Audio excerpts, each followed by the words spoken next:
Hello বন্ধুরা, আবার চলে এসেছি। তখন আমি দেখাতে পারিনি পুরোটা। তো চলো আজকে কি রান্না হচ্ছে তোমাদের দেখাচ্ছি। এই দেখো আমাদের ছোট পুচকিটার রান্না হচ্ছে। এর মধ্যে মানে ওকে প্রেসারে ফুটিয়ে খাওয়ানো হয়। ভাত হয়েছে, লাউ ভাজা, পনির আলুটা কোথায়, এই দেখো পনির আলুর তরকারি।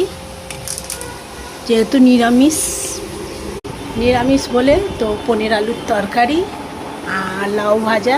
আর আমাদের সোনা পাখিটার জন্য প্রেসারে ফুটিয়ে খাওয়াতে হয়, ছাক ছেঁকে। একটু দানা গেলে বমি করে দেবে এমন অবস্থা। তো আজকে আমাদের এইটাই হচ্ছে। আর রুটিটা বাকি আছে, একটু পরে 4টের সময় হাজব্যান্ডের খাবার যায়, তো তখন আমি রুটি গরম গরম করে দেবো। নিয়ে যাবে ছেলে কলেজ গেছে, ও আসবে, এসে নিয়ে যাবে। তো এমনি করেই আমাকে ভালোবাসা দিও তোমরা, আর পাশে থেকো প্লিজ, সাপোর্ট করো। সব দেখো, মানে একে অপরকে সাপোর্ট করলে ভিডিও করতে ভালো লাগে। দেখি কত দূর যেতে পারি। এক এক সময় ইচ্ছে হয় না যে ভিডিও করি। চলো তোমরা একটু পাশে থেকো। টাটা।